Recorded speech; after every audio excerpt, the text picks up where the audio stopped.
du développement durable parce que cela coûte cher et que d'abord la priorité c'est le développement avec comme modèle les pays industrialisés. Donc il est bien certain que là aussi il faut expliquer, montrer aussi les aspects positifs du développement durable. Parce que si on montre que le drame, la catastrophe possible, c'est pas tellement efficace. Hein. Il faut essayer de montrer que peut-être on vivrait mieux si la forêt n'était pas grignotée partout, si l'eau n'était pas polluée, etc. Donc, c'est des réponses un peu pas très satisfaisantes, mais si je les avais, je pense que je serais autre chose que professeur d'université. Hein.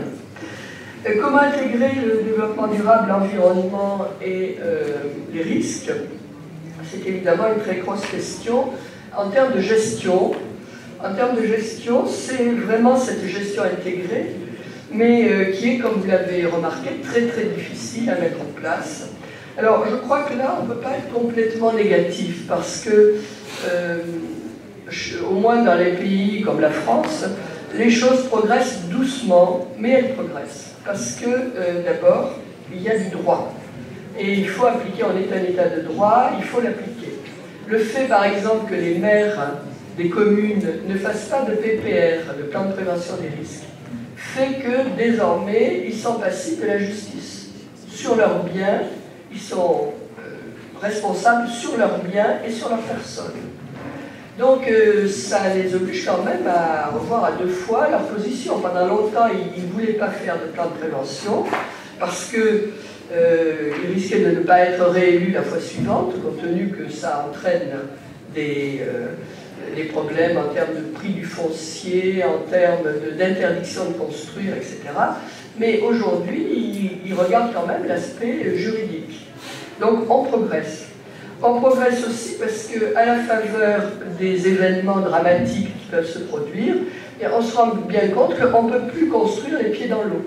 Ça, c'est impossible. Et aujourd'hui, on commence à travailler avec les juristes sur ce déplacement des gens. Donc, ils sont sensibles aussi à ça. Autrement dit, je crois que cette gestion intégrée, difficile à pratiquer, elle progresse aussi au gré des événements, grâce au droit et grâce aux politiques. Hein, parce que tout ça, je vous l'ai dit, c'est du politique et de la politique.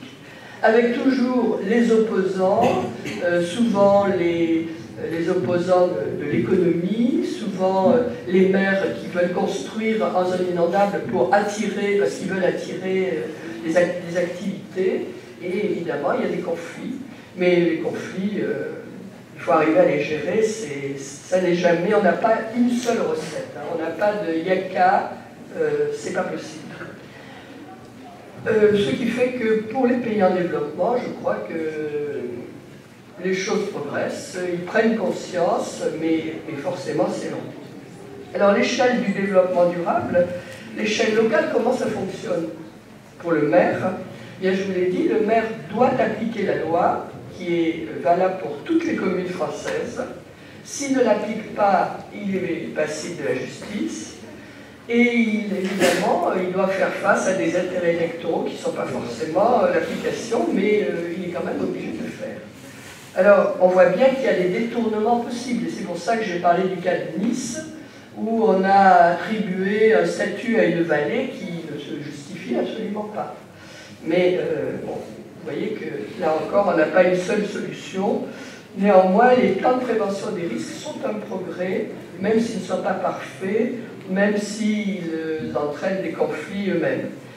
À l'échelle locale, l'information est fondamentale. Et là encore, la formation du public, des élèves, etc. Mais c'est toujours très difficile. S'agissant de l'échelle globale, alors la personne qui est intervenue a eu raison de dire que les grosses firmes sont beaucoup plus importantes que l'ONU et que l'échelle globale. Mais il y a des efforts, et moi je vois dans l'échelle globale surtout quelqu'un qui permet de faire savoir le risque et la difficulté. Faire savoir, faire connaître, et après, évidemment, permettre de passer à d'autres acteurs, de faire connaître à d'autres acteurs. Mais il est certain que depuis Rio, on n'a pas réduit la pauvreté, un petit peu mais pas beaucoup, on n'a pas réduit les inégalités, elles se creusent, donc le volet social est tout à fait en crise. On a, sur l'économie, pas changé beaucoup de choses. On voit bien que les grandes firmes sont toujours très présentes, que ce soit Monsanto d'un côté ou les firmes pétrolières pour développer leurs activités, ce qui peut se comprendre aussi hein, par certains côtés. Et on voit bien qu'un environnement, alors sur la partie purement écologique, c'est aussi très très difficile, mais on progresse tout de même. Mais pour moi, ce n'est pas l'échelle globale qui permettra de progresser, c'est d'abord et avant tout les échelles locales. Et donc j'insiste bien là-dessus, y compris sur la formation des élèves et de leurs parents. Mais c'est un long chemin encore, je crois. On tend vers le développement durable, mais on n'y est pas, bien entendu. Hein. C'est une utopie quand même, le développement durable, en partie.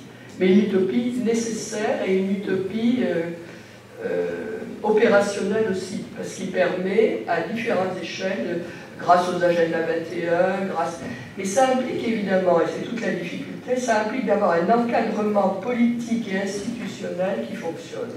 Or, il y a des pays où cet encadrement fonctionne mal. Donc, c'est encore plus difficile qu'ailleurs de faire du développement durable. Voilà, je crois que j'ai répondu à peu près à toutes les questions. Si j'en ai oublié, ben vous venez me voir tout à l'heure et on en reparle. Merci. Merci, professeur Yvette Béré, pour ces réponses enrichissantes. Et on vient de terminer la matinée, cette matinée. On va manger, bien sûr, sinon on va continuer à l'après-midi. Et on va reprendre à la salle Ibn Khaldoun l'après-midi à 15h. Merci de votre attention.